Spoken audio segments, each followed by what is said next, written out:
சரி. இந்த 40 நாள் உபவாச நாள்ல யாரெல்லாம் கலந்து கொண்டீங்க? கை தூக்குங்க பாப்போம். நான் அடிக்கடி வந்து கலந்துக்கிட்டேன். ஒரு நாள் கூட கலக்கல, சேரல அப்படின்னு சொல்றவங்க உண்டா? உண்டா? அப்படி இருக்க மாட்டீங்க அப்படின்னு இருக்கீங்களா? ஐய்யய்யோ! அப்படி இருக்கக்கூடாது. இது வந்து ஆவிக்குரிய சபை. கர்த்தரோடு கூட அடிக்கடி நெருக்கமாய் உறவாடுகிற சபை. ஆகவே இனி வரக்கூடிய நாட்களிலே ஜெபத்தில் தரித்திருக்கும்படியாய் நம்மளை அர்ப்பணித்துக் கொள்ளுவோம். இன்னைக்கு இந்த 40 நாள்ல நான் 30 நாள் நான் வந்துட்டேங்க. அப்படி யாராவது இருக்கிறீங்களா? 30 நாள் நான் வந்திருக்கிறேன். அப்படி சொல்றவங்களுக்கு எழுந்து நிற்கலாம். அவங்களுக்கு ஒரு கிஃப்ட் கொடுக்கப்படும். 30 நாள் சரி. அந்த மேலே 2 இருக்கலாமா? அந்த இது கொடுங்கம்மா. லேடீஸ் ஒத்தரையுமே காணுமே, வாங்கிட்டு போயிட்டாங்க போல இருக்கு. கர்த்தர் நல்லவர். நீங்க இந்த இப்படிப்பட்ட நாட்கள்ல இனிமே அடிக்கடி உங்களை என்கரேஜ் பண்றதுக்காக சில கிஃப்ட் குடுப்போம்.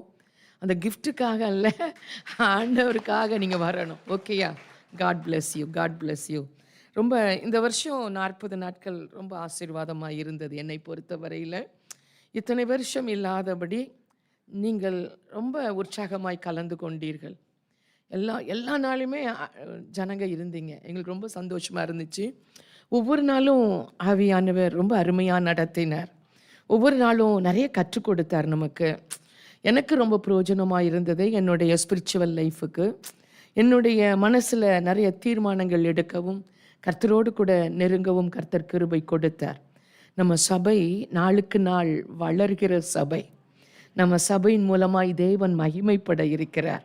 தேவனுடைய சித்தம் அதிசீக்கிரத்தில் நிறைவேறப் போகிறது. அது யாராலன்னா உங்க மூலமாய். அல்லேலூயா. ஒவ்வொருவரையும் கர்த்தர் பயன்படுத்துவார். நீங்க அந்த உற்சாகத்தோடு தான் சபைக்கு வர வேண்டும். சரி, இந்த நாளில் கர்த்தர் நம்மோடு கூட பேசும்படியாய் நம் சிரம் தாழ்த்தலாம். இந்த நாள் ஒரு விசேஷித்தமான ஒரு நாள். நமக்காக யாருமே செய்யாத தியாகத்தை செய்த நம் அருமை இரட்சகர் இயேசு உயிரோடு எழுந்த நாள். நம்ம அவரை கண்முன்னால் நிறுத்தி கொள்ளலாம். கல்வாரி சிநேகம் கரைத்திடும் என்னை கல்மணம் மாற்றி கரைந்தோட செய்யும். கல்வாரி சிநேகம் கரைத்திடும் என்னை கல்மணம் மாற்றி கரைந்தோட செய்யும். காலங்கள் தோறும் காவலில் உள்ளோர் பாடட்டும் உம்மை களிப்போடு என்றும். காலங்கள் தோறும் காவலில் உள்ளோர் பாடட்டும் உம்மை களிப்போடு என்றும். குருசனின் இரத்தம் குரல் கொடு கேட்டும். குருசனின் இரத்தம் குரல் கொடு கேட்டும். கும்பிடுவோரை குணமாக்கும் வேதம். கல்வாரி சிநேகம் கரைத்திடும் என்னை கல்மணம் மாற்றி கரைந்தோட செய்யும்.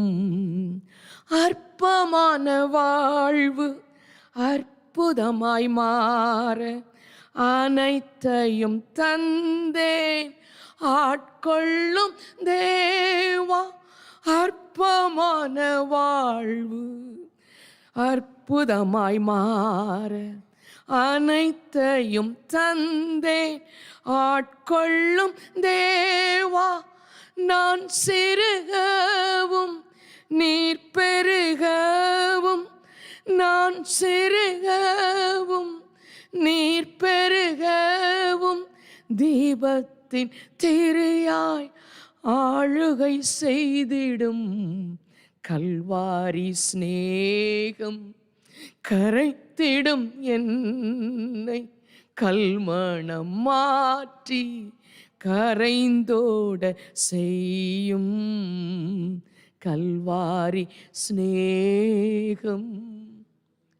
உமது கல்வாரி அன்பின் நிமித்தமாய் நாங்கள் உம்மோடு கூட நெருங்கினோம் அப்பா. நீர் எங்களுக்கு காண்பித்த உமது அன்பை நாங்கள் மிகவும் ருசித்தோம் அப்பா. இதுவரை யாரும் காண்பிக்காத ஒரு அன்பை எங்களுக்கு கொடுத்ததற்காய், நீர் இந்த பாவிகளை நேசித்ததற்காய் உமக்கு நன்றி அப்பா.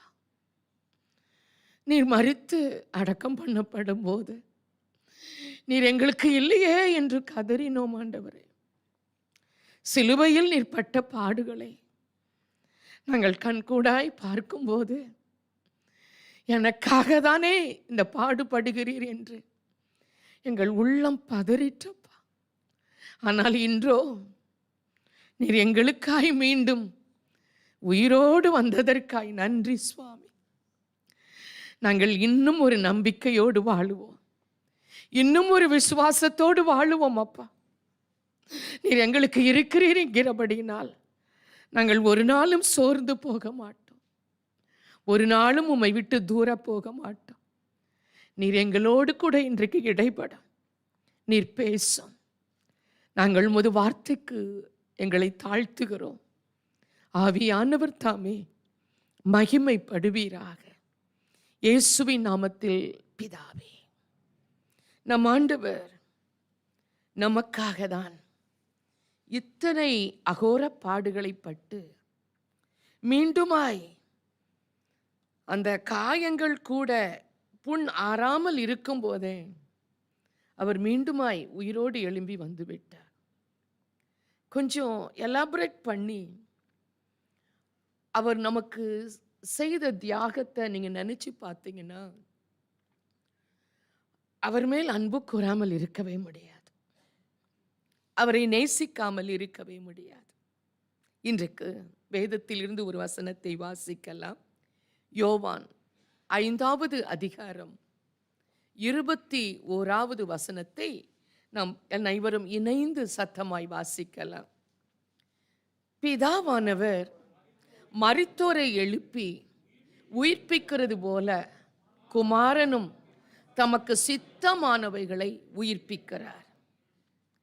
பாருங்க, இந்த உயிர்த்தெழுந்த வல்லமையிலுடைய நிகழ்வை பார்க்கும்போது பிதாவானவர் மரித்தோரை யாரெல்லாம் மரித்திருக்கிறாங்களோ இந்த உலகத்தில் அவர்களை எழுப்பி உயிர்ப்பிக்கிறாராம். நீ உயிரோடு எழும்பி தேவனை மகிமைப்படுத்து, உண்மையான தெய்வத்துக்கு உன்னை ஒப்புக்கொடு.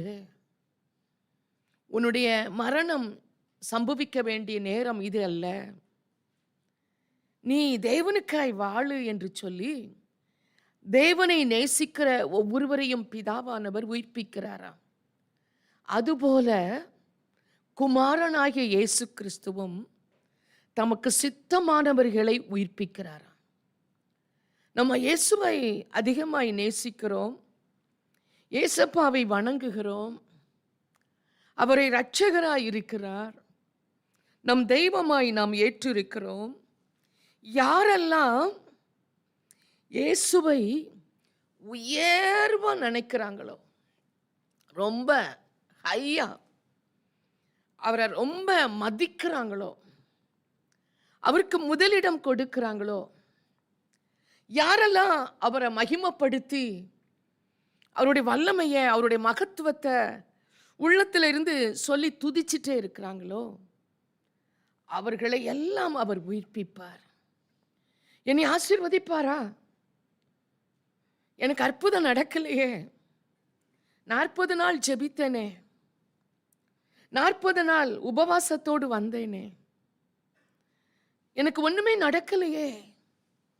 நீங்கள் செய்ய வேண்டியது, இந்த உலகத்துல யாரை உயர்வா நினைச்சிங்களோ இல்லையோ, கர்த்தரை அப்படியே உயர்த்துங்க மனசுல. நீர் மேன்மையானவர், நீர் கனத்துக்கு பாத்திரர், நீர் உயர்வான தெய்வம். உம்மை போல இந்த உலகத்தில் வேறு தெய்வம் இல்லை. உம்மை நம்பின நான் வாழ முடியாத ஒரு சூழ்நிலையில் இருக்கும்போது கூட என்னை வாழ வைத்து நிற்க பண்ணிருக்கிறீர். யாருமே இல்லாத பட்சத்துல கூட என் கூட இருக்கிறத நான் ஃபீல் பண்றேன். நான் உங்களை மதிக்கிறப்பா, நான் உங்களை ஸ்தோத்தரித்து உங்களை துதிக்கிறப்பா. எல்லாவற்றுக்கும் மேலான தேவனே, நீர் என் உள்ளத்தில் வாழ்வீராக, எனக்குள் வாழ்ந்து சுகிர்த்திருப்பீராக, என் சரீரத்தை ஆசீர்வதிப்பீராக. நான் வாழ்ற ஒவ்வொரு வாழ்க்கையும் ஆசீர்வாதமாய் இருப்பதாக தேவனே. நீ என்னை உயிர்ப்பிப்பீர் என்று, என்னை வாழ வைப்பீர் என்று, என்னை ஆசீர்வதிப்பீர் என்று நான் முற்றுமாய் விசுவாசிக்கிறேன். இந்த ஒரு வசனத்திலேயே அவ்வளவு ஜெபங்கள் உண்டு. ஆண்டவர் நம்மிடத்திலிருந்து என்ன எதிர்பார்க்கிறார்? மரித்து 3 நாள் கழிச்சு நடக்கிற சம்பவம் தான் உயிர்த்தெழுதல். உயிர்த்தெழுதல் என்ன அப்படின்னு யாராவது கேட்டாங்கன்னா சொல்லுங்க. என் ஆண்டவர் மரித்து 3 நாள் கல்லறைக்குள் இருந்தவர் 3ஆம் நாள் உயிரோடு எழும்பினார். உயிரோடு எழும்பினதை நாங்கள் பார்க்கிறோம். அவர் என்னோடு இருப்பதை நாங்கள் பார்க்கிறோம். அப்படி அவரை உயர்த்துங்க. உயிர்த்தெழுந்து 2000 ஆண்டுகள் ஆனாலும் என்ன நடந்து கொண்டிருக்கிறது என்று யாராவது கேட்டால், நிச்சயமாகவே நான் உயிரோடு இருப்பதற்கு அவர்தான் காரணம். என் கூட அவர்தான் இருக்கிறார். நான் தனியா மூவ் பண்ணல, என் கூட அவர் இருக்கிறத நான் ஃபீல் பண்றேன் அப்படின்னு யாற்றையாவது இந்த உயிர்த்தெழுதலை பத்தி சொல்லி பாருங்க. சொல்லி பாருங்க. இதுதான் நீங்க அவரை மகிமைப்படுத்துறது. உயிர்த்தெழுந்துட்டாரு, கோயில்ல நின்று பாட்டு படிச்சிட்டோம், அவர் நாம மகிமைப்பட்டுச்சு, அப்படி இல்லை. இன்னைக்கு இந்த இரவு தூங்க போவதற்கு முன்பாக ஒரு ஆளுக்காது அவர் உயிரோடு எழுந்துட்டார்னு சொல்லுங்க. பஸ்ல போகும்போது, ட்ரெயின்ல போகும்போது, உங்க ஃப்ரெண்ட்ஸை பார்க்கும்போது, அஃப்கோர்ஸ் உங்க ஃபோன் காலில் சொல்லுங்க. ஒரு 4 பேருக்கு சொல்லுங்க. அவர் பார்த்து கொண்டே இருப்பார். என்னை பற்றி தான் என் மகா பேசுறா, நான் உயிரோடு எழுந்த வல்லமையை பற்றி தான் பேசுறா. அது தேவனுக்கு மகிமை உண்டாகும். பாருங்க, 2000 ஆண்டுகளுக்கு முன்பாக ஆண்டவராகிய இயேசு கிறிஸ்துவை பிதாவானவர் உயிர்த்தெழ பண்ணினார். இயேசு அந்த பிதாவானவர் குமாரனை, இயேசு கிறிஸ்துவை உயிர்த்தெழ பண்ணினவுடன் குமாரன் என்ன செய்தார்? அவர் அநேக ஜனங்களை, லாசருவை, பாடையில் எடுத்துக்கொண்டு போய் கொண்டிருக்கிற மகன், நாயிர்நூர் விதவை மகனை, நிறைய காரியங்களை அவர் உயிரோடு எழுப்புகிறார். ஆண்டவராகிய இயேசு கிறிஸ்து. இயேசு கிறிஸ்து மரித்து பரம் ஏறின பின்பு பரிசுத்த ஆவியானவர் வருகிறார். பரிசுத்த ஆவியானவருடைய காலத்தில் நாம் வாழ்ந்து கொண்டிருக்கிறோம். இந்த பரிசுத்த ஆவியானவர் காலத்தில் நம் அனைவரையும் அவர் உயிரோடு எழுப்பி மெய்யான தேவனை ஆராதிக்கும்படியாகவும் தொழுது கொள்ளும்படியாகவும் நம்முடைய ஆத்துமாவை உயிர்ப்பித்திருக்கிறார். இதுதான் இந்த காலங்களில் நடந்து கொண்டிருக்கிறது. இயேசு பரலோகம் போன பின்பு பரிசுத்த ஆவியானவர் யாரெல்லாம் விசுவாசித்து அவரை பெற்றுக்கொள்கிறார்களோ ஒவ்வொருவரையும் அவர் உயிரோடு எழுப்புகிறார். ஒவ்வொரு ஊழியனையும் எழுப்புகிறார். அந்த ஊழியன் வாயின் மூலமாய் பேசுகிற வார்த்தையினால் அநேகர் உயிரோடு எழும்புகிறார்கள். எத்தனையோ பேர் மரித்தவர்கள் உயிரோடு எழும்பிக் கொண்டு இருக்கிறார்கள். அன்பின் தெய்வ ஜனமே, இன்றைக்கு பரிசுத்த ஆவியானவருடைய வல்லமையோடு கூட இந்த உயிர்த்தெழுதலை நாம் கொண்டாடி கொண்டிருக்கிறோம். இந்த நாள் உங்களுக்குள் அந்த வல்லமை கிரியை செய்ய போகிறது. யோவான் 11வது அதிகாரம் 43, 44வது வசனத்தை வாசிக்கலாம். யோவான் 11, 43, 44. இவைகளை சொன்ன பின்பு லாசருவே வெளியே வா என்று உரத்த சத்தமாய் கூப்பிட்டார். அப்பொழுது மரித்தவன் வெளியே வந்தான். அவன் கால்களும் கைகளும் பிரேத சீலைகளினால் கட்டப்பட்டிருந்தது. அவன் முகமும் சீலையால் சுற்றப்பட்டிருந்தது. இயேசு அவர்களை நோக்கி, இவனை கட்டவிழ்த்து விடுங்கள் என்றார். அன்பானவரே, ஆண்டவராகிய இயேசு கிறிஸ்து பெத்தானியாவுக்கு கடந்து வருகிறார். எப்பொழுது வருகிறார்? லாசரு இறந்து 4 நாட்கள் ஆகிவிட்டது. அவன் ரொம்ப பலவீனத்தில், வியாதியில் அவன் கஷ்டப்படுகிறான் என்று சொல்லி ஆள் அனுப்பும் போது அவர் வரவில்லை. 4 நாட்கள் மரித்து அடக்கம் பண்ணப்பட்ட பின்பு அவர் வருகிறார். சகோதரிகளோடு பேசுகிறார். சகோதரி அதை கண்டுகொள்ளவில்லை, அதை விசுவாசிக்கவில்லை. அவர் சொல்லுகிறார், ஒரு வீட்டு வாசல் முன்னால போய் நின்று, ஒரு வீட்டு கதவு பூட்டப்பட்டிருந்தா அந்த கதவை அப்படி நாக் பண்ணி, உள்ள யாருங்க இருக்கா, உள்ள யாரு இருக்கா, இயேசு வந்திருக்கிறேன், கொஞ்சம் வெளியே வாரீங்களா அப்படி நம்ம கதவு வாசல்ல நின்று கூப்பிடுவோம் பாருங்க. அத மாதிரி ஆண்டவராகிய இயேசு கிறிஸ்து லாசருவின் கல்லறை அருகே முன்பு நின்று, லாசருவே வெளியே வா, வெளியே வா லாசரு அப்படின்னு ஒரு உயிரோடு இருக்கிற மனுஷன்ட்ட கூப்பிடுற மாதிரி கூப்பிடுறாருங்க. அப்படி கூப்பிடும்போது கல்லறைக்குள் 4 நாள் ஆகி அந்த சரீரம் கெட்டு அழுகி நாற்றம் எடுத்து கொண்டிருந்த அந்த லாசருவின் சரீரத்துக்குள் ஆண்டவர் சொன்ன வார்த்தை அவன் கேட்க ஆரம்பிக்கிறான். மரித்தவன் அப்படியே வெளியே வந்தான். அவன் கால்களும் கைகளும் பிரேத சீலையினால் கட்டப்பட்டிருந்தது. அவன் முகம் சீலையினால் மூடப்பட்டிருந்தது. அவர்கள் மற்றவர்களை நோக்கி, அவனை கட்டவிழ்த்து விடுங்கள் என்றார். இதை கொஞ்சம் மனசுல கொஞ்சம் திங்க் பண்ணி பாருங்க. எப்படி கட்டப்பட்டவன், கால் 2 ஒன்னா சேர்த்து கட்டியிருக்கிறாங்க சீலையினால.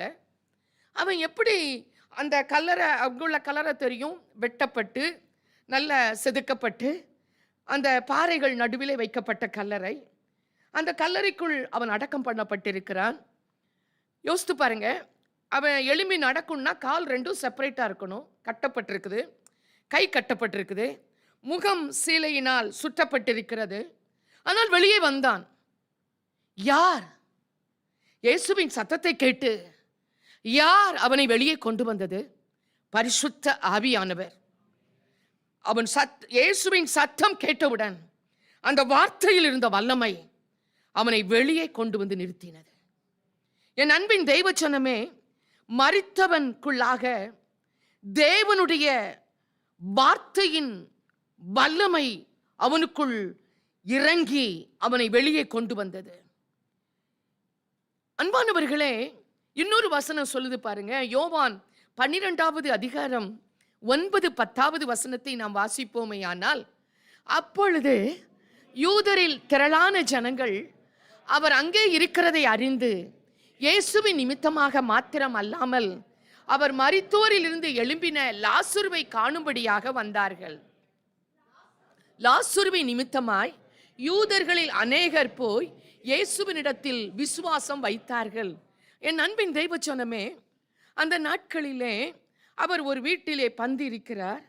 அந்த பந்தி இருக்கிறையிலே அந்த சீமோன் என்கிற குஷ்டரோகி, சொஸ்தமானவன், ஆண்டவருக்கு நன்றி செலுத்தும் வண்ணமாய் விருந்து வைக்கிறான். அந்த விருந்திலே இயேசு கலந்து கொள்கிறார். அங்குதான் உயிரோடு எழுந்த லாசருவும் வந்திருக்கிறான். ஜனங்கள் பார்க்கிறார்கள், நேற்று கல்லறையில் இருந்து வெளியே வந்த மரித்து போன லாசரு இந்த வீட்டில் பந்தியில் அமர்ந்திருக்கிறான் என்ற செய்தி ஊர் முழுவதும் பரவ ஆரம்பித்தது. அந்த வீட்டிற்குள் இயேசு இருக்கிறார் என்ற செய்தியும் ஜனங்களுக்கு பரவ ஆரம்பித்தது. ஒரு கூட்ட ஜனம் இயேசுவை பார்க்க வருகிறது, ஒரு கூட்ட ஜனம் மரித்து உயிரோடு எழுந்த லாசருவை பார்க்க வருகிறது.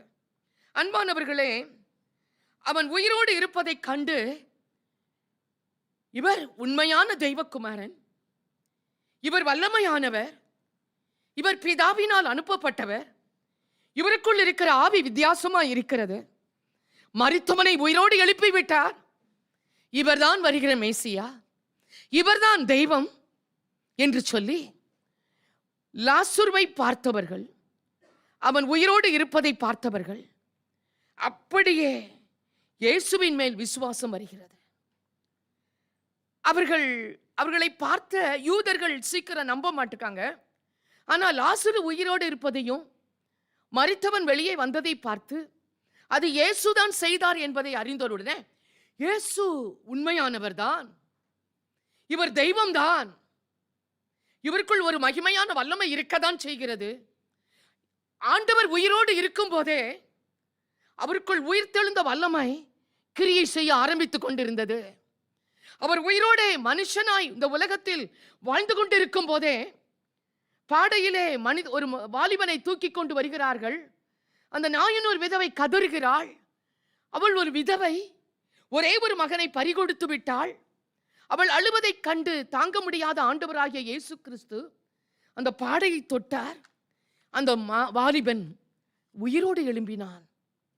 எவீரு என்கிற அவனுடைய மகள் இறந்து போனாள், அவள் மரிக்கவில்லை, பயப்படாதே என்று சொல்லி அந்த வீட்டிற்குள் போய் அழுது கொண்டிருந்தவர்கள் மத்தியிலே அவள் அந்த சிறு மகளை, சிறு பெண்ணே எழுந்திரு என்று சொல்லி தன் உயிர்த்தெழுந்த வல்லமையை அவர் உயிரோடு இருக்கும் போதே அவர் நிரூபித்தவர். நம் தெய்வம், உன் தெய்வம் உனக்குள் இருக்கும் போதே அந்த உயிருள்ள வல்லமையோடு தான் உனக்குள் வந்திருக்கிறார். நீ சாதாரண வல்லமையோடு இந்த வல்லமையை பெறவில்லை. உன் வல்லமையில உயிர் உண்டு, உன் வல்லமையிலே அற்புதம் உண்டு. நீ ஆவியிலே நிறைகிறாயே, அந்த ஆவியிலே மகிமை உண்டு. அந்த ஆவியானவர் உனக்கு அற்புதத்தை செய்ய வல்லமை உள்ளவர். இனி வரப்போகிறவர் அல்ல, இப்பொழுதே அந்த ஆவியானவர் உனக்குள் அவர் உயிரோடு இருக்கிறவராயிருக்கிறார். ஹல்லேலூயா. அந்த தேவனை ஒரு நாளும் நீங்கள் சந்தேகப்பட வேண்டாம். எல்லாரும் பார்க்கிறாங்க, உயிரோட எழுப்பின அவரை பார்க்கிறாங்க. இயேசு உட்கார்ந்து இருக்கிறார் அமைதலாய். எழுப்பப்பட்ட மனுஷனாகிய அந்த லாசருவை ஜனங்கள் பார்க்கிறார்கள், இயேசுவை விரும்புகிறார்கள், நேசிக்கிறார்கள். நமக்குள்ள அந்த தேவன் இருக்கிறார். நம்ம எப்படி நேசிக்கிறோம் அவரை? எவ்வளவு நேசிக்கிறோம், எவ்வளவு அன்பா இருக்கிறோம். அவரோடு கூட தத்துருவமா பழகுறோமா? அவரை எல்லா வேளையிலும் அவரை ரொம்ப க்ளோஸா அவர் நமக்கு கூட அன்பு கொள்ளும்படியாய் நம்முடைய வாழ்க்கை இருக்கிறதா? அன்பின் தெய்வச்சனமே, நம்மோடு கூட இயேசுவின் உயிர்த்தெழுந்த ஆவியானவர் உள்ளே வாசம் பண்ணுகிறார். இயேசு வாசம் பண்றதும் ஒண்ணுதான், அவர் ஆவி உள்ளே இருக்கிறதும் ஒண்ணுதான். அவர் இப்பொழுது ஆவியாக தான் நம்ம மகிமைப்பட முடியும். அவர் ஆவியாக தான் நமக்குள் கிரியை செய்ய முடியும். உயிர்த்தெழுந்த வல்லமையுள்ள தேவன் நம்முடைய தேவன், நம்முடைய தேவன். ஹல்லேலூயா. விசுவாசிக்கிறீங்களா? நீங்க தான் இன்டீரியரா அவரை பிடிக்கணும். நீங்க தான் அவர் கூட க்ளோஸா பழகணும். பாருங்க, ஒரு பாவி மனம் திரும்பின உடனே ஆண்டவர் பார்க்கிறாரு. பாவம் செஞ்சிட்டு இருக்கவன், நான் செய்ததெல்லாம் பாவம்தான், நான் பாவம் தான்ப்பா செஞ்சிட்டேன், இனிமே அப்படி செய்ய மாட்டேன் சுவாமி, என்னை மன்னிச்சிருங்க, நான் உங்க அண்டை வந்திருக்கிறேன், என்னை கழுவி சுத்தம் பண்ணுங்க அப்படின்னு சொல்லி, ப்ளீஸ் ஜீசஸ், நான் உங்களை நேசிக்கிறேன், இனிமே இந்த பாவம் செய்ய மாட்டேன் அப்படின்னு சொன்ன உடனே என் ஆண்டவராகிய இயேசு அந்த மனுஷனை நேசிக்கிறார். நம்ம என்ன செய்றோம்? நம்ம வீட்டில் யாராவது தப்பு பண்ணா அந்த பாவத்தை சொல்லி இவங்க மோசமான ஆளு, இவங்க ரொம்ப டென்ஷனாக இருப்பாங்க, கோபப்படுவாங்க, கெட்ட வார்த்தை பண்ணுவாங்க, இவங்கெல்லாம் எப்படி லாய்க் போடுவாங்க அப்படின்னு ஓரம் கட்டி வைக்கிறோம். அப்படி இல்லை. பாவத்தை தான் அவர் வெறுக்கிறார் ஒழிய பாவியை அவர் நேசிக்கிறார். ஹல்லேலூயா. உங்க வாழ்க்கையிலே மிகவும் ஞானமாய் இருப்போம். இது ஒரு இன்ட்ரடக்ஷன் தான். இப்போதான் ஃபர்ஸ்ட் பாயிண்ட் வரேன். எல்லாருக்கும் ஒரு ஒளி தேவையாயிருக்கிறது. சொல்லுங்க, எல்லாருக்கும் ஒரு ஒளி தேவையாயிருக்கிறது. அப்போஸ்தலர் 26வது அதிகாரம் 23வது வசனம். அப்போஸ்தலர் 26:23. தீர்க்கதரிசிகளும் மோசேயும் முன்னே சொல்லியிருந்தபடியே கிறிஸ்து பாடுபட வேண்டியதென்றும் மரித்தோர் உயிர்த்தெழுதலின் அவர் முதல்வராகி சுய ஜனங்களுக்கும் அந்நிய ஜனங்களுக்கும் ஒளியை வெளிப்படுத்துகிறவர் என்றும் சொல்லியிருக்கிறேனே அன்றி வேறு ஒன்றையும் நான் சொல்கிறது இல்லை என்றான். பாருங்க, இந்த ஆண்டவருடைய அந்த உயிர்த்தெழுந்த வல்லமை அது எப்படியா? கிறிஸ்து பாடுபடணும், மரித்தோர்ல இருக்கணும், மரித்து 3 நாள் உள்ள இருக்கணும், மரித்தோர் மாதிரியே கல்லறைக்குள்ள இருக்கணும், அதுக்கப்புறம் உயிரோடு எழும்பணும், அந்த உயிரோடு எழும்புற முதன்மையான ஒரு தெய்வமா இருக்கணும். அந்த தெய்வம் சுய ஜனங்களுக்கும் யூதர்களுக்கும் அந்நிய ஜனங்களுக்கும் யார் யாரெல்லாம் அவரை விசுவாசிக்கிறாங்களோ அந்த ஜனங்களுக்கும் ஒளியை வெளிப்படுத்துகிறவர் என்றும், உனக்கு எனக்கு அவங்களுக்கு யாரோ ஒருத்தருக்கு அப்படி இல்லை, எல்லாருக்கும் அந்த ஒளியை வெளிப்படுத்துகிறவர் என்றும் சொல்லுகிறேனே அன்றி வேறு ஒன்றையும் நான் சொல்லவில்லை. அவர் உயிர்த்தெழுதினால் நம் எல்லார் மேலும் ஒரு ஒளி வீசப்பட்டிருக்கிறது. அவர் உயிர்த்தெழுந்தார் பாருங்க. அன்னைக்கு குட் ஃப்ரைடே அன்னைக்கு சிலுவையில அறையும் போது கண்ணீரா வந்துச்சு. நீங்கெல்லாம் கதர்னீங்க, இவ்வளவு கஷ்டப்பட்டாரா ஏசப்பா அப்படின்னு சொல்லி கதர்னீங்க. ஐயோ என் ஆண்டவருக்கு இவ்வளவு பாடா அப்படின்னு எல்லார் கண்ணிலேருந்து கண்ணீர் வடிஞ்சிச்சு. ஆனா இன்னைக்கு வந்திருக்கும் போது அவர் உயிரோடு இருக்கிறாரு, அவர் என் கூட தான் இருக்கிறாரு, அவர் உயிரோடு இருக்கிறனால எல்லாமே எனக்கு செஞ்சிருவாரு. அவர் மரித்து போனாலும் உயிரோடு வெளியே வந்துட்டாரு. இப்போ மறுத்துட்டாருன்னா சாப்டர் க்ளோஸ். ஆனா உயிரோடு எழுந்துட்டாருன்னா இனிமே எல்லாமே அவர் பார்த்துக்குவாரு. அன்பானவர்களே, உயிர்த்தெழுதலில் நம் எல்லார் மேலும் ஒரு நம்பிக்கையின் ஒளி வீசப்படுகிறது, ஒரு விசுவாசத்தின் ஒளி வீசப்படுகிறது. இந்த உயிர்த்தெழுந்த ஒளி, இயேசுவின் ஒளி எப்படி இருக்கணும்னா நமக்குள்ள வரணும். வெளியே ஒளி வீசுது, இங்கெல்லாம் பிரசன்ஸ் இறங்குது, இங்கெல்லாம் அவர் மூவ் பண்ணிட்டு இருக்கிறாரு, எல்லாருக்குள்ளேயும் ஒரு தொடுதல் இருக்கு. ஆனா அந்த உயிர்த்தெழுந்த ஒளி நமக்குள்ள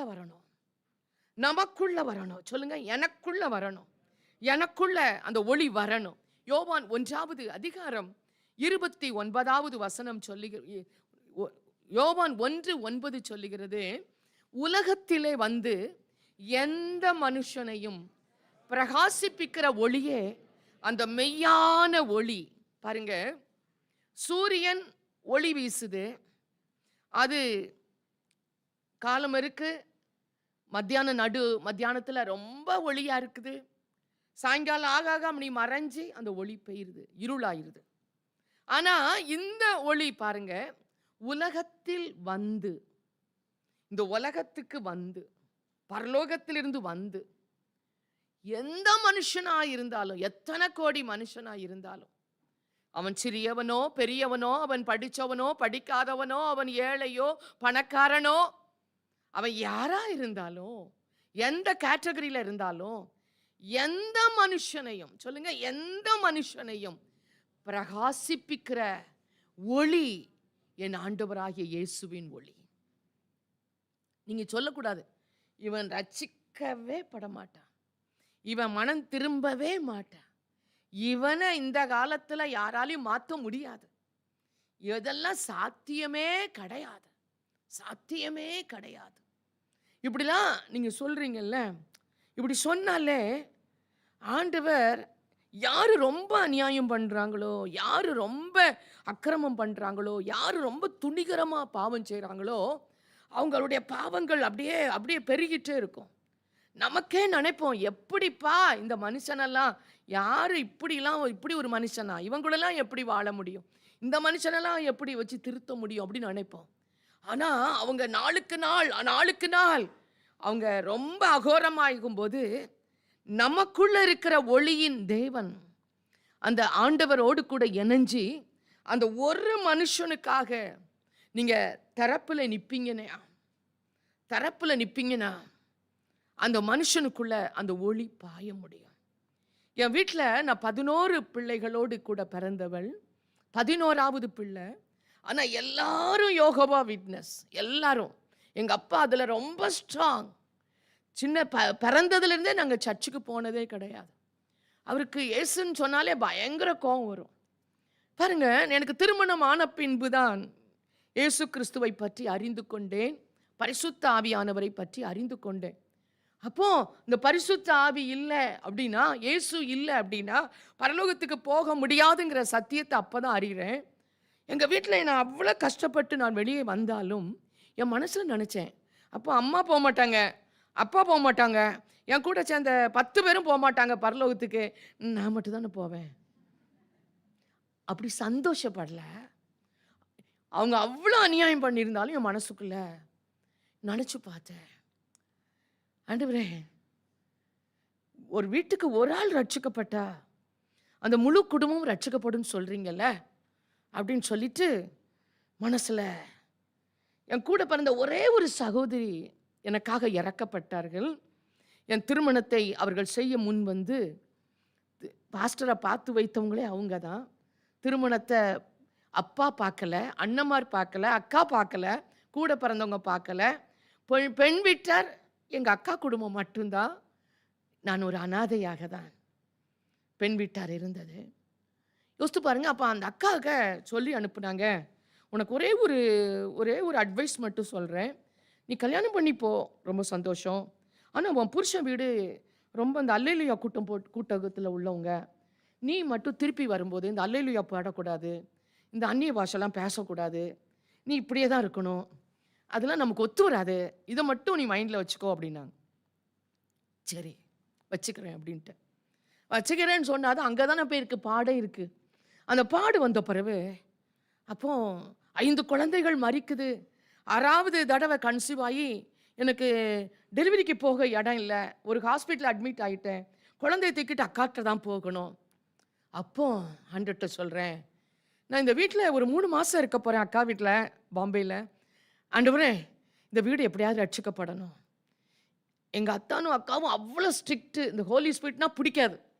உடனே நான் என்ன செய்கிறேன், குழந்தையும் கையில் வச்சுட்டு மனசில் ஜெபம் பண்ணிகிட்டே இருக்கேன், இந்த வீட்டில் எப்படியாவது இந்த 3 மாதம் நான் போகிறதுக்குள்ளே ஆண்டவரே இவங்க ரட்சிக்கப்படணும்ப்பா, இவங்க ரட்சிக்கப்படணும்ப்பா, எப்படியாவது உங்களை சந்திக்கணும்ப்பான்னு நான் வந்து குழந்தைய வச்சுட்டு அந்நிய பாஷையில் எனக்கு ஒரு ரூம் இருக்கும்ல, அந்த ரூமில் ஜெபம் பண்ணிகிட்டே இருப்பேன்.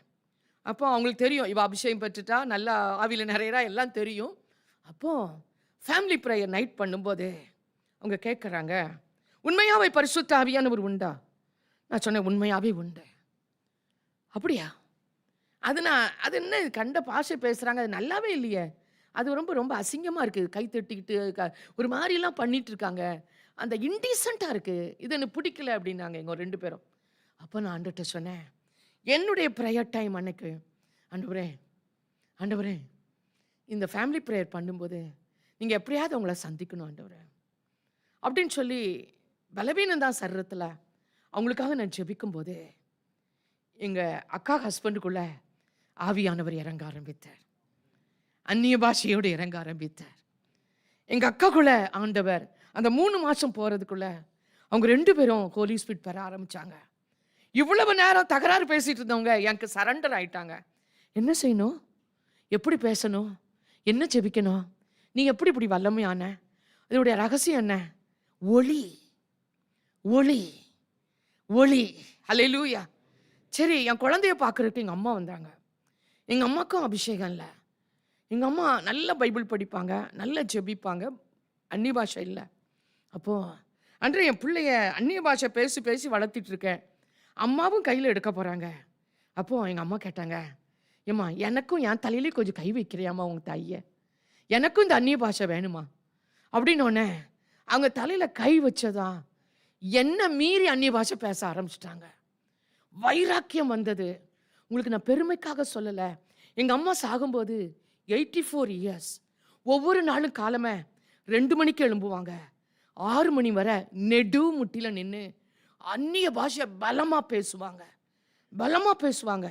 ஒரு தடவை தம்பு வந்து ஒரு 1.5 வயசு, திடீர்னு ராத்திரி நானும் பாஸ்டரும் தூங்கிட்டு இருக்கோம். பக்கத்து ரூம்ல அந்நிய பாஷை பலமா பேசுறாங்க. ஓடி வந்து பார்க்குறேன். அம்மா கீழே கடந்து அந்நிய பாஷை பேசுறாங்க. என்னம்மா இப்படி ராத்திரி 1 மணிக்கு அந்நிய பாஷை? கீழே விழுந்து ஹிப் போன் ஃப்ராக்சர் ஆயிட்டு அந்த வலி தாங்க முடியாம இதுவரை பேசாத அந்நிய பாஷை பேசினாங்க. உடனே ஆம்புலன்ஸ்க்கு கொண்டு வந்து தூக்கி போட்டு கொண்டு வந்தோம். ஹாஸ்பிட்டல்ல 20 நாள் இருந்தாங்க. 20 நாளும் அவங்களுக்கு இங்கிலீஷ் பேச தெரியாது. எந்த டாக்டர் வந்தாலும் அந்நிய பாஷை தான் பேசுவாங்க. எந்த டாக்டரும் எங்க வலிக்குனாங்கன்னா கையை வைப்பாங்க, அந்நிய பாஷை பேசுவாங்க. அவங்களுக்கு பசிக்குதா இங்கிலீஷ்ல கேட்ட தெரியாது, அந்நிய பாஷை தான் பேசுவாங்க. உங்களுக்கு தெரியுமா, 3 மாதத்தில் எழுந்து நடந்து மீண்டுமாய் 11 ஆண்டுகள் உயிரோடு இருந்தாங்க. மரிக்கிறவரை படுக்கவே இல்லை. அப்படியே டைரக்டா போனாங்க பரலோகத்துக்கு. நான் போய் கூட்டு வரணும். ராத்திரி சொல்றாங்க ஃப்ளைட் ஏறணும். அந்நிய பாஷையில அக்காவும் அம்மாவும் ஜெபம் பண்ணிட்டு ஃப்ளைட்ல இருக்க படுக்கிறாங்க. அம்மா எனக்கு தலைவலிக்குது, வாமிட் வர மாதிரி இருக்கிறாங்க. பிளட் வாமிட் எடுக்காங்க. மறு நிமிஷம் பரலோகம் போயிட்டாங்க. மறு நிமிஷம் எல்லாம் ஹோலி ஸ்பிரிட் ஆனவருடைய ஒளி உனக்குள்ள வந்துட்டுனா அது எப்படி வரணும் தெரியுமா? சும்மா டிம்மா இல்ல, லைட்டா இல்ல, பிரைட்டா வரணும். ஸ்ட்ராங்கா இருக்கணும். இயேசு உயிரோடு இருந்த வல்லமை. Be strong. அவர் உனக்குள்ள இருக்குந்தா மற்றவங்க மேல அந்த ஒளி பரவிடணும். உனக்குள்ள இருக்கிற ஒளி டிரான்ஸ்ஃபர் ஆகணும். உனக்குள்ள இருக்கிற ஒளி இந்த தேசம் முழுவதும் பரவணும். உனக்குள்ள இருக்கிற ஒளி உன் வீட அசைக்கணும். நீ ஜெபிக்கிறனா மற்றவங்க யாரும் எதிர்த்து பேச முடியாத ஒரு ஒளி உனக்குள்ள இறங்கி இருக்கணும். அந்த ஒளியை வீச பண்ணுகிறவர், அந்த ஒளியை வீச பண்ணுகிறவர் எந்த மனுஷனையும் பிரகாசிக்கிற பண்ணுகிற மெய்யான ஒளி. அவர் இன்னைக்கு உயிரோடு இருக்கிறார், உயிரோடு இருக்கிறார். ஹல்லேலூயா. இன்னொரு வசனம் வாசிக்கலாம். அப்போஸ்தலர் 2:36 வாசிக்கலாம். ஆகையால் நீங்கள் சிலுவையில் அறைந்த இந்த இயேசுவையே தேவனும் ஆண்டவரும் கிறிஸ்துவாய் இருக்கிறார் என்று இஸ்ரவேல் குடும்பத்தார் யாவரும் நிச்சயமாய் அறிய கடவார்கள் என்றான். தாவீது ஆண்டவரை மகிமைப்படுத்துகிறார், அந்த ஒளியை மகிமைப்படுத்துகிறார். உயிர்த்தெழுந்த ஒளியை இயேசு வீச பண்ணிக்கொண்டே இருக்கிறார். எங்கெல்லாம் ஜனங்க போறாங்களோ அவங்களெல்லாம் திடீர்னு ஒரு ஒளி அப்படி சடனா அட்டாக் பண்ணிரும். என்னெல்லாம் ஒளி தான் அட்டாக் பண்ணிச்சு. என்னெல்லாம் யாரும் சொல்லி திருத்த முடியாது. நான் 1000 கேள்வி கேட்பேன். இது எப்படி அது எப்படின்னு கேட்பேன். ஒரு நாள் இதே மாதிரி பிரசங்கத்தில் உட்காந்துட்டு இருக்கும்போது நான் குழந்தை இல்லை, அமைதலாக உட்காந்து சத்தியத்தை கேட்டுட்டு இருக்கேன். அந்த பாஸ்டர் நிற்கிற இடத்துல ஒரு மகிமையான ஒளியை பார்க்குறேன். அழுறேன். அந்த பிரசங்கம் நின்று போயிடுச்சு. இப்படி பேசிட்டு இருக்கும்போது பேசுகிற ஆள் அப்படி நிப்பாட்டிட்டாங்க. இந்த பிரசங்க மேடையில் அந்த ஊழியனை காணவில்லை. என் கண் முன்னால ஒளி தெரிகிறது. பரலோகத்தில் இருந்த அந்த பிரைட்னஸ் என்னை தொட ஆரம்பிச்சிச்சு. அதுக்கப்புறம் நான் ஒரு நாளும் குழந்தை இல்லைன்னு அழுததே கிடையாது வாழ்க்கையில். அந்த ஒளி என்னை சந்தித்தது, அந்த ஒளி என்னை ஆசீர்வதித்தது, அந்த ஒளி எனக்கு 2 குழந்தைகளை பெற்றெடுக்க கிருபை கொடுத்தது. அந்த மெய்யான ஒளி எனக்குள் வாசம் பண்ண வந்தார். அந்த ஒளியோடு கூட நான் ஐக்கியமானேன். உங்களை ஒளி இருக்குது, உங்களை ஒளி இருக்குது. உன்னை டச் பண்ண அந்த ஒளி நீ உள்ள ஒளிச்சு வச்சிருக்கிற, வெளியே வர முடியாம வச்சிருக்கிற, கண்ட்ரோல் பண்ணி வச்சிருக்கிற அந்த உயிர்த்தெழுந்த வல்லமையை நீ நல்லா யூஸ் பண்ணாம என்னைக்கோ ஒரு நாள் யூஸ் பண்ற, என்னைக்கோ ஒரு நாள் ஃபீல் பண்ற, என்னைக்கோ ஒரு நாள் அழுற, என்னைக்கோ ஒரு நாள் இயேசுவே இயேசுவேன்னு கூப்பிடுற. நோ, எவ்ரிடே உன் ஒளியில நீ எழும்பணும், எழும்பியே ஆகணும். உண்மையாய் சொல்லுகிறேன், அந்த சிலுவையில் அறையப்பட்ட இயேசுவுக்குள்ளாக அந்த ஒளி இருந்தது. அந்த ஒளிய அவர் வெளியே வந்தாரு, கல்லறையை விட்டு வெளியே வந்தார்.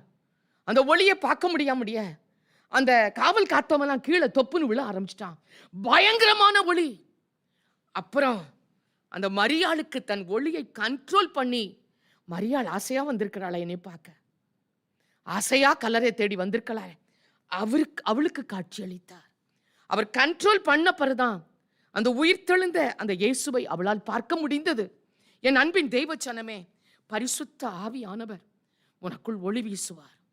பரிசுத்த ஆவியானவர் நம்ம ஒளி வீச நம்ம அவருக்கு ஹெல்ப் பண்ணணும், நம்மளை ஒட்டி கொடுக்கணும், நம்ம அவர் பாதத்தில் காத்து கிடக்கணும். நான் சொல்றேன், இன்னைக்கு ஒளி வீசுவது என்பது என்னை பொறுத்தவரையில ஒரே ஒரு கான்செப்ட் தான், ஒரே ஒரு கான்செப்ட் தான். ஒளி வீசணுமா, நீ பிரைட்டா இருக்கணுமா, நீ 4 பேருக்கு பிரயோஜனமா இருக்கணுமா, உன்னை கர்த்தர் பயன்படுத்தணுமா, உயிர்த்தெழுந்த இயேசுவை சொல்லிட்டே இருக்கணும், சொல்லிட்டே இருக்கணும். அவர் உயிரோடு இருக்கிறாருங்க, அவர் என் வியாதியை காணாம போயிட்டுங்க, எனக்கு அற்புதம் நடந்துட்டுங்க, என்னை ஆசீர்வதித்துட்டாருங்க, இது டாக்டர் அல்லங்க, அவருங்க எனக்குள்ள இருக்கிற ஒளியான இயேசுங்க, அந்த இயேசு எனக்குள்ள தான் இருக்கிறார், நீ இப்ப நம்புவனா உனக்குள்ள வருவார். இதை சொல்லிட்டே நீ ஒளி வீசிடுவ, நீ பிரைட் ஆயிருவ, உன்னை ஆண்டவர் யூஸ் பண்ணிடுவார். நம்ம அந்த சுவிசேஷத்தை சொல்லணும். இன்னைக்கு அதுக்கு தான் இந்த உயிர் தெழுந்த நாள். ஹல்லேலூயா. இயேசு மாமிசத்தில் இருந்தது ஒரு ஒரு லிமிட்டோட தான் அவர் நடந்து கொண்டார். ஆனா உயிர் தெழுந்த பின்பு அவரை என்னை பொறுத்தவல்ல அந்த எருசலேம்ல ஏசப்பா இருக்கிறாரு, அவரை ஆண்டவரை பத்தி சொல்லிட்டே இருக்காரு, பரலோகத்தை பத்தி சொல்றாரு, தன் மரணத்தை பற்றி சொல்றார், உயிர்த்தெழுதலை பற்றி சொல்றார். அப்படியே ஜனக்கூட்டம் பின்னாடி ஓடிட்டே இருக்கு. அவர் என்ன சொல்றாரு, வித்தியாசமா சொல்றாரு, இவருக்குள்ள இந்த வல்லமை புறப்படுதே. நான் சொல்றேன், ஒரே ஒரு இயேசு பேசிக்கிட்டு இருந்தா எத்தனை பேர் பின்னால போக முடியும், எத்தனை பேர் போக முடியும்? கொஞ்சம் யோசித்து பாருங்க. எத்தனை பேர் இயேசுவை ஜெருசலேமில் போய் சந்திக்க முடியும், எத்தனை பேர் பிரயாணப்பட்டு போக முடியும்? அவர் சொல்றாரு, இப்படி என் பின்னால் நீங்க ஓடி ஓடி வர முடியாது. எத்தனை பேர் ஓடி விட முடியும்? இந்த உலகம் எவ்வளவு பெருசா இருக்கு. நான் போகிறது நல்லது, நான் போகிறது நல்லது, நான் எங்க அப்பா கிட்ட போறது நல்லது. நான் போன பின்பு நான் உங்களுக்கு பரிசுத்த ஆவியானவரை அனுப்புவேன். அவர் தான் அனுப்பப்பட்டிருக்கிறார். புரியுதா உங்களுக்கு? இதை கொஞ்சம் நீங்க திங்க் பண்ணி பாருங்க. பரிசுத்த ஆவியானவர் நம்ம சபைக்குள்ள அவர் மூவ் பண்ணிட்டே இருக்கிறார், ஒவ்வொருத்தருக்குள்ளும் இருக்கிறார். உனக்கு அந்நிய பாஷை வராம இருக்கலாம், ஆனா உனக்குள்ள அவர் இருக்கிறார். உனக்குள்ள பிசாசா இருக்கு, உனக்குள்ள மனுஷ ஆவியா இருக்கு, உனக்குள்ள பரிசுத்த ஆவியானவர் தானே இருக்கார். நம்ம எல்லாருடைய வாயும் பரிசுத்த ஆவியானவரின் வாயாய் மாற வேண்டும். பரிசுத்த ஆவியானவர் இந்த வாயை யூஸ் பண்ணணும். இப்போ நான் பேசுறேன் பாருங்க, இதை அவர் யூஸ் பண்ணிட்டு இருக்கிறார். ஹெலன் நீ சுமாரு, நான் பேசுறேங்கிறார். ஹெலன் என்னை பத்தி நான் பேசுறேன், நீ பேசல, நீ உன் கதையெல்லாம் சொன்னது போதும், உன் கதையெல்லாம் அப்பர் பத்துக்கா, உன் புருஷன் கதை, உன் பிள்ளை கதை, உங்க வீட்டு கதை வேணாம் வேணாம், இது இது இது நான் பேசுற இடம். என் அன்பின் தெய்வ சொன்னமே, பரிசுத்த ஆவியானவர் உடைய வாயிலிருந்து அவர் ஆவி வரும், அவர் ஆவி வரும். உங்க வாயை அவர் யூஸ் பண்ணும்போது உங்க வாயிலிருந்து வல்லமை வரும். உங்க வாயை பரிசுத்த ஆவியானவர் வீசும்போது தாறுமாறான ஆவி வராது, தர்க்கத்தின் ஆவி வராது, சண்டையின் ஆவி வராது, குழப்பத்தின் ஆவி வராது, கோபத்தின் ஆவி வராது. நான் சொல்றேன், நமக்குள்ள அந்த இயேசு உள்ள இருக்கும்போது, அந்த ஆவியானவர் இருக்கும்போது, உயிர்த்தெழுந்த அந்த தேவனுடைய ஆவியானவர் அவர் நம்ம வாயை யூஸ் பண்றார். நீ அந்நிய பாஷை பேசுற, உன் வாயை ஆண்டவர் யூஸ் பண்ணிட்டு இருக்கிறார். நீ சொல்லணும், தேங்க்யூ தேங்க்யூ தேங்க்யூ, என்னுடைய வாய் உமக்கு பிரயோஜனப்படுது, என்னுடைய வாய் உமக்காக உங்க நாமத்தை சுதித்து கொண்டிருக்கிறது, என்னுடைய வாயை பாடலை படித்து துதிக்க வச்சிருக்கிறீங்க. ஐயோ என்னல இருந்து ஒரு ஒளி போகுது, படிக்க படிக்க ஒரு வல்லமை சபைக்குள்ள மூவ் ஆகுது, எல்லாரும் ஆவில நிரம்பி அவங்களும் அவங்க வாயை யூஸ் பண்றீங்க. ஹோலி லார்ட், தேங்க்யூ லார்ட், அப்படி நீங்க துதிக்க தெரியணும். நான் என்ன சொல்றேன்னா, நமக்குள் இயேசு, உயிர்த்தெழுந்த இயேசு, உயிர்த்தெழுந்த இயேசு உள்ளே வாழ்கிறார். ஆமென். யூஸ் பண்ண நம்மளுடைய வாயை பரிசுத்த ஆவியானவருக்கு ஒப்புக்கொடு, இயேசுவுக்கு ஒப்புக்கொடு. பரிசுத்த ஆவியானவர் உன்னை டெஃபினட்டா சொல்ற, நீ பயன்படுத்தப்படணும். இப்படி உட்கார்ந்துட்டு இருக்க கூடாது யாருமே. எவ்ரிபடி, ஒருத்தர் கூட நான் சும்மா இருக்கேங்க, எனக்கு போர் அடிக்கீங்க, நான் என்னத்துக்குங்க வாழ்றேன், எனக்கு வேலை இல்லைங்க, வெட்டி இல்லை, ஏய் வேலை இல்லை, நான் வெட்டி இல்லை, நான் பேசு. வேலை இல்லையா? வீட்டில் என்ன தூங்கிட்டு இருக்கியா சாப்பிட்டுட்டு? வேலை இல்லையா? இன்டர்வியூ வரலையா?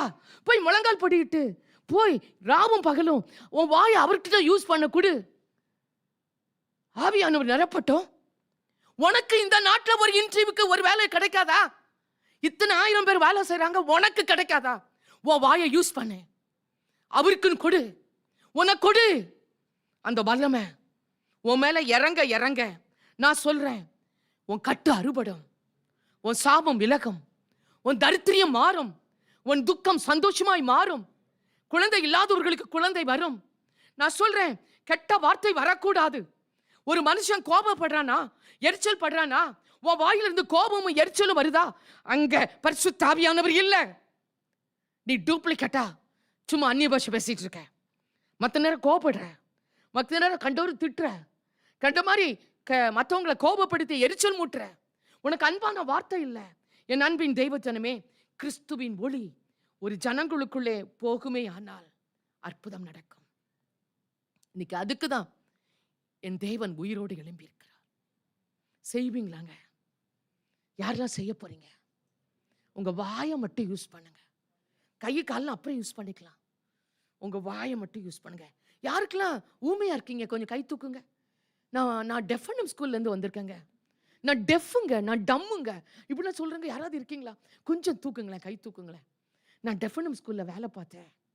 எனக்கு வேணா நான் உங்களுக்கு ஆக்ஷன் சொல்லித்தரேன், எப்படி பேசணும் அப்படின்னு நான் சொல்லித்தரேன். நான் சொல்றேன், இந்த ஆவில நிறையாம, அந்நிய பாஷை பேசாம, வாயை யூஸ் பண்ணாம இனிமேல் இருக்கவே கூடாது. இது ஒரு பரிசுத்த சபை. இது ஆவியானவர் இறங்குற சபை. பரிசுத்த ஆவியானவருக்கு என் வாயை கொடுக்க போறேன், என் வாயை கொடுக்க போறேன். சண்டைக்கு கொடுக்காத, கோப வார்த்தைக்கு கொடுக்காத. இன்னைக்கு தோமாவுக்குள்ளாக சுவிசேஷத்தின் வாய் இருந்தது. 2000 ஆண்டுகள் ஆகிவிட்டது. நம்ம எப்படி ரட்சிக்கப்பட்டோம்? எப்படி ரட்சிக்கப்பட்டோம்? தோமாவுக்குள்ளாக அந்த சுவிசேஷத்தின் வாய் இருந்தனால இந்தியாவுக்கு டிராவல் பண்றாரு, சைனாவுக்கு டிராவல் பண்றாரு, சென்னைக்கு வராரு, தாம்ஸ் மவுண்டன்ல ரத்த சாட்சியா மரிக்கிறாரு, அவரை கொலை செய்யறாங்க. நான் சொல்றேன், நமக்காக, இந்த இந்திய ஜனங்கள் ரட்சிப்புக்காக அந்த 12 பேர்ல ஒருத்தரை கர்த்தர் நமக்கு சூஸ் பண்ணி அனுப்பியிருக்காரு. அவர் வாயை யூஸ் பண்ணார, நம்ம வாயை யூஸ் பண்ணக்கூடாதா? இன்னைக்கு நான் சொல்லுகிறேன், நான் உங்களுக்கு சொல்லுவீங்க, எனக்கு பேச தெரியல. என்ன பேச தெரியல? எனக்கு மட்டும் ஒரு குச்சி இருந்துச்சுன்னு வச்சுக்கோங்களேன், எல்லாரும் நட அப்படின்ட்டு பின்னால ஒரு அடி, பேச அப்படின்னு கத்துவல, ஜீசஸ்ன்னு கத்து அப்படின்பேன், ஒரு அடி. நான் என்ன சொல்றேன்னா, பாருங்க, பணம் சம்பாதிக்க தெரியுது, ஓட்டி மேல ஓட்டி பார்க்க தெரியுது, சேவிங் பண்ண தெரியுது, பேங்க்ல எப்படியாவது ஒரு சேவிங் பண்ற, நைட் ஷிஃப்ட் பண்ற, ரொம்ப முயற்சி பண்ற, ரொம்ப காரியமா இருக்கிற. நான் சொல்றேன், ஒரு ஆத்துமாவை ஒரு மாசத்துல உனக்கு கொண்டு வர முடியல. ஒரு டைம் கொடுத்து ஒரு ஆண்டு போய் பேச முடியல. உன்னால ஒரு ஆத்துமாவை ஆதாயம் பண்றதுக்கு நீ முயற்சி பண்ண மாட்டுக்க. கேட்டா எனக்கு டைம் இல்லை, டைம் இல்லைங்க. உலக ஆசீர்வாதம் பெறதுக்கு டைம் எல்லாம் கொடுத்துட்டு இங்க வந்து செய்தி நேரம் கொட்டாவி, தூக்கம் கெட்டாவி, என்னென்னமோ பண்ணிட்டு இருக்கீங்க. புரியுதா உங்களுக்கு நான் சொல்றது? நான் சொல்றேன், எவ்ரிபடி, எல்லாரும் ஆக்டிவ் ஆகணும். ஒருத்தர் இல்லை, எனக்கு வேண்டியது எல்லாரும் ஆக்டிவ் ஆகணும். எல்லாரும், நம்ம சபை எல்லாரும் ஆக்டிவ் ஆகணும். ஒரு நாள் ஆண்டவருக்கு முன்னிப்போம், பரலோகத்துல ஆண்டவருக்கு போய் முன்னிப்போம். ஆண்டவருக்கு ஒரு புக்கை எடுப்பாரு, ஜீவ புத்தகத்தை எடுப்பார்.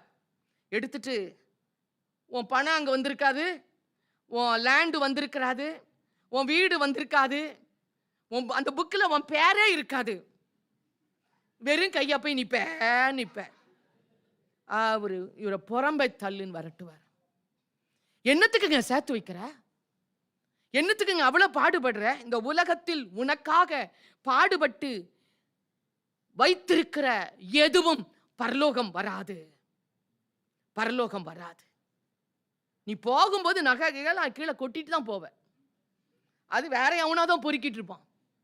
நீ போய் நினைச்சிட்டு இருப்ப, அவ்வளவு பேங்க்ல இருக்கு, இவ்வளவு பேங்க்ல இருக்கு. நோ, பரலோகம் வராது. நான் சொல்றேன், நகை வராது, பணம் வராது, உன் சொத்து வராது, வீடு வராது. நான் சொல்றேன், இயேசுவுக்காக என்ன செஞ்சியோ அது மட்டும் தான் வரும். ஆமேன். இன்னைக்கு இந்த நல்ல நாளிலே உன் பொக்கிஷங்களை பரலோகத்தில் சேர்த்து வை, ஆண்டவருக்காய் சேர்த்து வை. டைம் இல்லைன்னு சொல்லாத.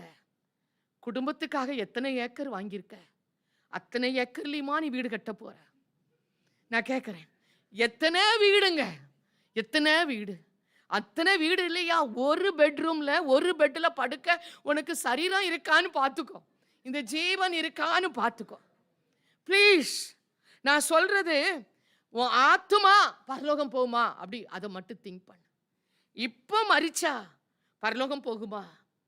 இந்த உயிர்த்தெழுந்த ஒளி உனக்கு ஆசீர்வாதமாய் மாறணும். ஆமென்.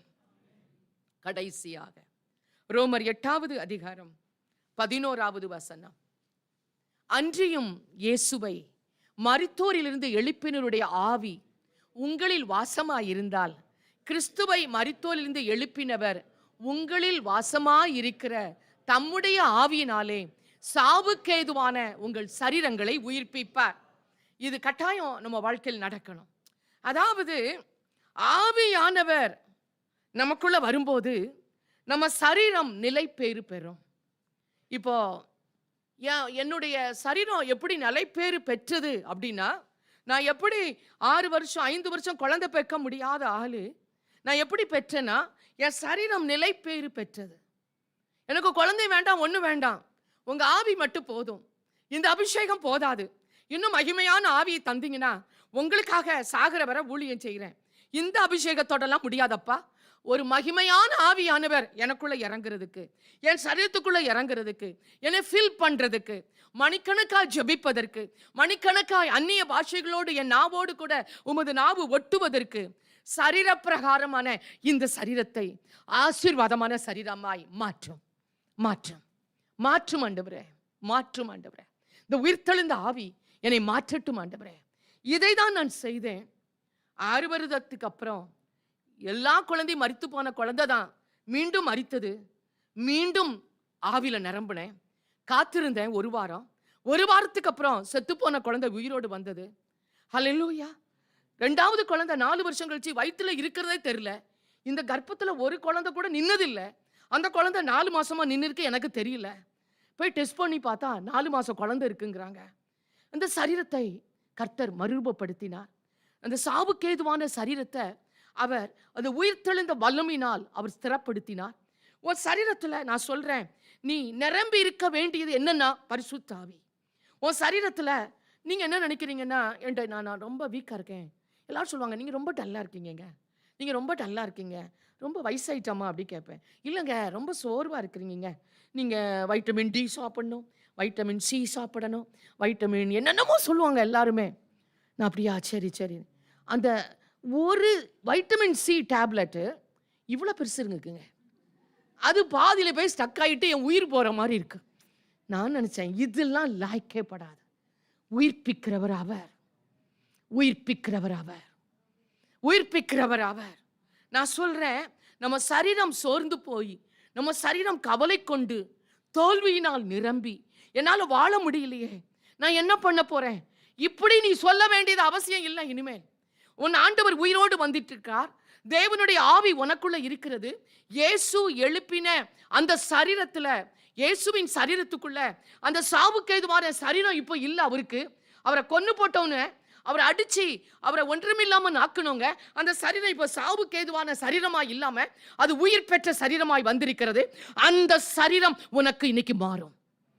உன்னை அடிச்சு நொறுக்கணும், உன்னை ஒன்றும் இல்லாம ஆக்கணும், உனக்கு வியாதி வருது, அது வருது, இது வருதுங்கிறாங்கல்ல. உங்களுக்குள்ள பரிசுத்த ஆவி இருக்குதா? கான்ஃபிடென்ட்டா சொல்லுங்க, மரித்த இயேசு 3ஆம் நாள் உயிரோடு எழும்பினது போல என்னுடைய சரீரமும் உயிரோடு எழும்பும். என்னுடைய ஆவி இயேசுவின் ஆவி, அது நான் அல்ல. உன் சரீரத்தை பிடித்திருக்கிற நோய் தேவனிடத்திலிருந்து வந்ததல்ல. உன் சரீரத்தை பிடித்திருக்கிற பொல்லாத பலவீனம் இயேசு கொடுத்ததல்ல. அந்த கொரோனா இயேசு கொடுத்ததல்ல, அல்லது அந்த சைனாக்காரன் கொடுத்ததல்ல. அந்த கொரோனா சாத்தான் கொடுத்தது. சாத்தான் தான் நம்ம சரீரத்தை அடிக்கடி டிஸ்டர்ப் பண்றான்.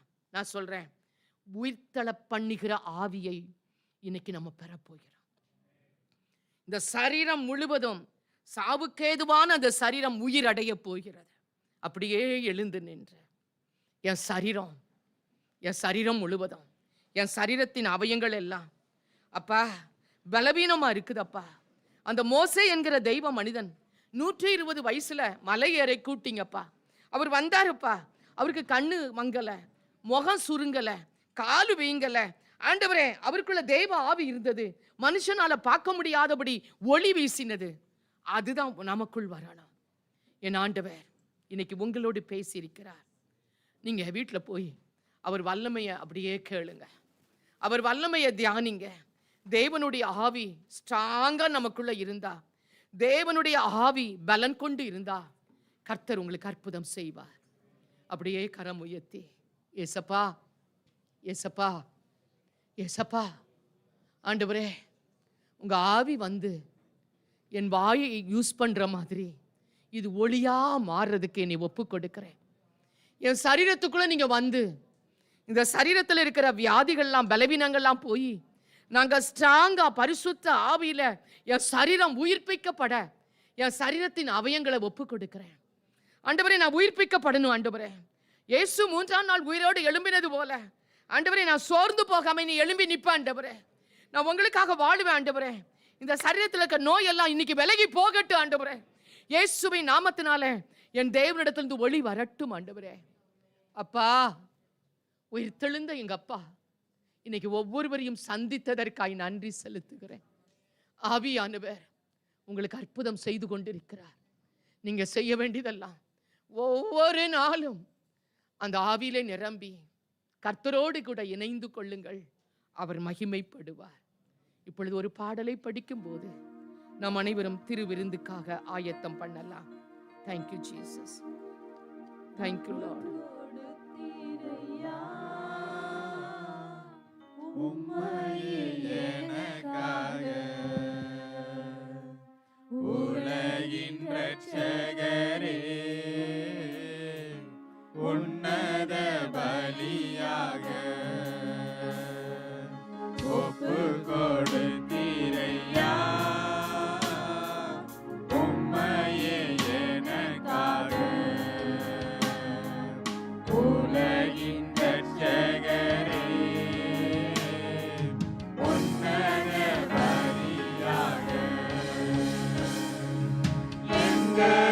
வாழ வைக்க சிலுவையில் தொங்கினீரே, எங்களை வாழ வைக்க சிலுவையில் தொங்கினீரே. நோக்கி பார்த்ததினா பிழைத்து கொண்டோம்.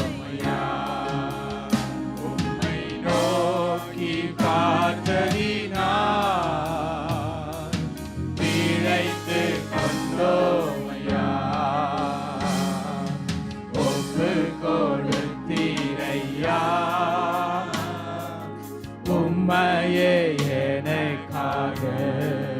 நன்றி ஆண்டவரே, நன்றி அப்பா, நன்றி அப்பா. உன்னத பலியாக நன்றி ஆண்டவரே. ஆண்டவரத்தில் அப்படியே ஒப்பு கொடுப்போமா? நன்றி, நன்றி ஆண்டவரே, மை துதிக்கிறோம், ஸ்தோத்திரிக்கிறோம். ஆண்டவரத்தில் ஒப்பு கொடுப்போமே. ஆண்டவரே, மை துதிக்கிறோம். எங்களை பிரகாசிப்பிக்கிற ஒளியாய் வந்தீரே ஆண்டவரே, எங்களை மெய்யாய் பிரகாசிப்பிப்பீர் அப்பா.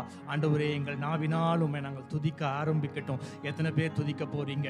எத்தனை பேர் ஆண்டவர்கிட்ட ஒப்பு கொடுக்க போறீங்க? ஆண்டவரே, எங்களை ஒப்பு கொடுக்கிறோம். நீர் பரிசுத்தமுள்ள தேவன், எங்களுக்காய் மனித உருவெடுத்து வந்தீரே அப்பா. உமக்கு நன்றி. பாடுகளை பட்டீரே ஐயா, உமக்கு நன்றி அப்பா. பரிசுத்த இரத்தத்தை சிந்தினீரே, எங்களை மீட்டு கொண்டீரே.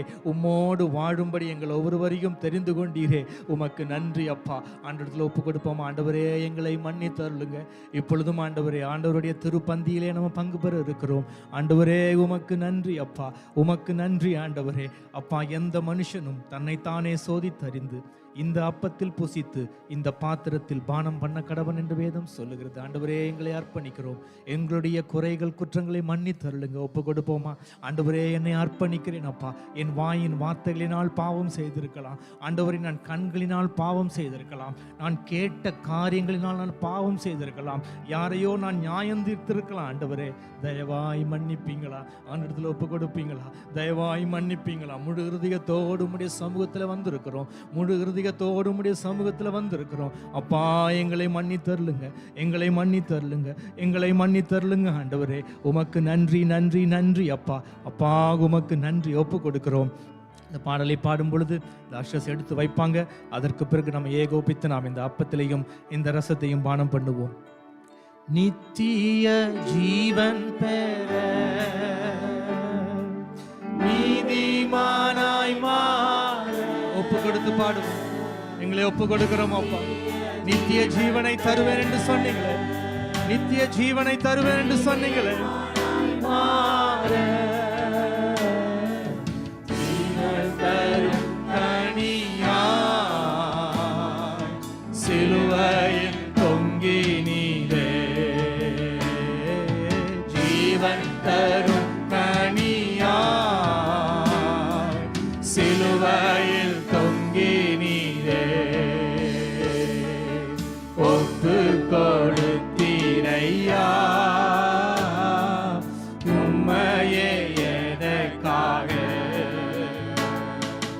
உலகின் ரட்சகரே, உன்னத பலியாக சுத்திகரித்தீரே. சொந்த ஜனமாக சுத்திகரித்தீரே. சொந்த ஜனமாக உள்ளத்தில் வந்தீரையா. உமக்காய் வாழ்ந்திட உள்ளத்தில் வந்தீரையா. உமக்காய் வாழ்ந்திட. நன்றி ஆண்டவரே, கொடுத்தீரையா. எங்களை அர்ப்பணிக்கிறோம், எங்களை அர்ப்பணிக்கிறோம். தயவாய் மன்னித்தருளுங்க, தயவாய் மன்னித்தருளுங்க.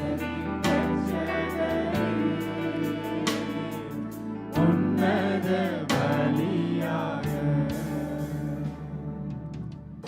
நான் உங்களுக்கு ஒப்புவித்ததை கர்த்தரிடத்தில் பெற்றுக்கொண்டேன்.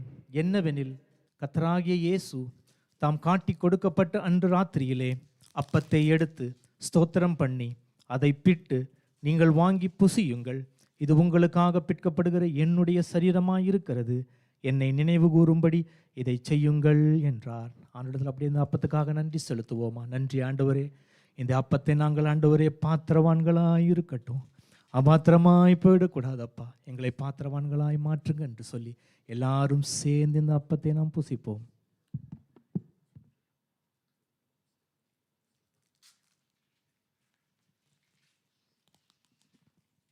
நன்றி ஆண்டவரே, நன்றி அப்பா. போஜனம் பண்ணின பின்பு அவர் அந்தப்படியே பாத்திரத்தையும் எடுத்து, இந்த பாத்திரம் என் இரத்தத்தினால் ஆகிய புதிய உடன்படிக்கையாய் இருக்கிறது, நீங்கள் இதை பானம் பண்ணும் போதெல்லாம் என்னை நினைவு கூறும்படி இதை செய்யுங்கள் என்றார். ஆகையால் நீங்கள் இந்த அப்பத்தை புசித்து இந்த பாத்திரத்தில் பானம் பண்ணும் போதெல்லாம் கர்த்தர் வரும் அளவும் அவருடைய மரணத்தை தெரிவிக்கிறீர்கள். அப்பா, உம்முடைய இரத்தத்தை நாங்கள் புசிக்கட்டும் என்று சொல்லி எல்லாரும் ஒன்றாய் இணைந்து இரத்தத்தை நாம் புசிக்கலாம்.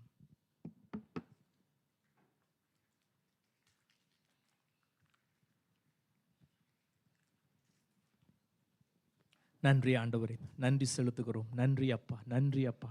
ஆண்டவரத்தில் ஒப்பு கொடுப்போம். நன்றி ஆண்டவரே, உம்மை துதிக்கிறோம், ஸ்தோத்திரிக்கிறோம், ஸ்தோத்திரிக்கிறோம் ஆண்டவரே. நீ நல்லவர், உம்முடைய கிருபை என்றும் உள்ளது. அப்பா, உம்முடைய சரீரத்தை எங்களுக்கு கொடுத்தீங்க, உம்முடைய ரத்தத்தை எங்களுக்கு கொடுத்திருக்கிறீங்க. இது எவ்வளவு பெரிய பாக்கியம். நன்றி செலுத்துவோமா? நன்றி செலுத்துவோமா? நன்றி, நன்றி, நன்றி, நன்றி, நன்றி அப்பா. உமக்கு நன்றி ஆண்டவரே, உமக்கு நன்றி அப்பா, உமக்கு நன்றி அப்பா. எங்களுக்காக உயிர்த்தெழுந்தீர், எங்களுக்காக நீர் மரித்தீர், உயிர்த்தெழுந்தீர், எங்களுக்கு ஜீவன் தர, எங்களுக்கு ஜீவன் தர, எங்களுக்கு வாழ்வு தர நீர் உயிர்த்தெழுந்தீரே. உமக்கு நன்றி ஆண்டவரே, உமக்கு நன்றி செலுத்துகிறோம் அப்பா. உயிர்த்தெழுந்தாரே, அல்லேலூயா, ஜெயித்தெழுந்தாரே,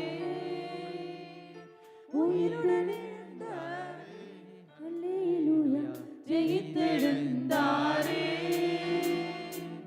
உயிருடன் எழுந்த மீட்பரேசு சொந்தமானாரே. உயிருடன் எழுந்த மீட்பரேசு சொந்தமானாரே.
நம் தேவன் நமக்காக உயிர் தெழுந்தார்.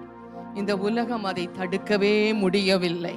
பாதாளம் மூடி போடவே முடியவில்லை. கல்லறை அவரை மறைத்து வைக்க முடியவில்லை. ஆண்டவருக்கு நன்றி சொல்லுங்க. அப்பா, நீ மெய்யான ஒளி எங்களை பிரகாசிப்பதற்காய் உள்ளே வந்ததற்காக நன்றி அப்பா. சாவுக்கேதுவான எங்கள் சரீரங்களுக்குள்ளே நீர் வந்து உமது ஒளியை அனுப்பி ஆண்டவரே, நீர் மகிமைப்பட போற கிருபைக்காக நன்றி ஆண்டவரே. நாங்கள் எங்களை உமக்காய் ஒப்பு கொடுக்கிறோம் ஆண்டவரே.